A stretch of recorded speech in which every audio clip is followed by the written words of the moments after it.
So, according to CNBC, there's actually growing concern in Washington with DeepSeek's ties to China, and this may impact American AI stocks going forward. Your take on this push away from DeepSeek? Here we are talking about DeepSeek, but there's folks in Washington and others who have genuine concerns. I imagine, about whether some of this information is going back to the Chinese and whatnot. And yet I was going to say Amazon and their AWS service is hosting DeepSeek, as is Microsoft's Azure. Yeah, it's an interesting dynamic, Andrew. So I would say the separation between DeepSeek, the app, if you were to go on your phone and download DeepSeek, that's where some of the national security concerns come from. That the data that you're uploading, the queries, your location, things like that, personal data, would be sent back to China in some capacity. So that's really where the worry comes from. The model that you're able to tweak, and if you're running it and hosting it on different cloud providers, I'm told is less of a national security concern. So Amazon is among those. You mentioned Microsoft. Others seem to be warming up to it, saying, have at it, try it, tweak it, and go for it. So it's another example, I would say, of open source.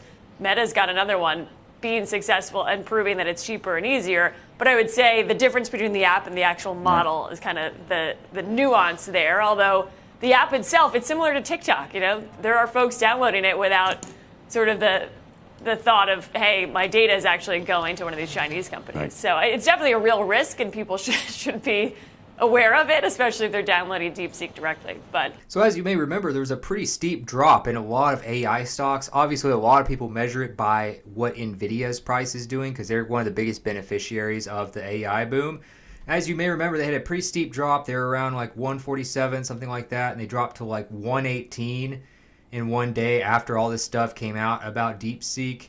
And then they got, down to like 160, 116, 66. And they've been climbing back up ever since. But obviously, one of the problems with DeepSeek, although they made some very bold claims that they did all this stuff for a fraction of the cost, their ties to China have been a concern, possibly to Washington, D.C., as well as consumers. So now you know that TikTok got banned for a short time by the government in the U.S.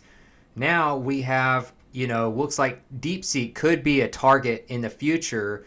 And a lot of this has to do with the uncertainty behind the data going to China for people using the DeepSeek app. So this could end up helping companies like NVIDIA and not impact their stock price as much, and would it continue to climb because DeepSeek might not be as big of a deal as people previously thought when the news first came out that they created this new amazing model for a fraction of the cost. So for me personally, I'm kind of avoiding using DeepSeek, but also I'm not selling AI stocks probably anytime soon just because of whatever DeepSeek is doing.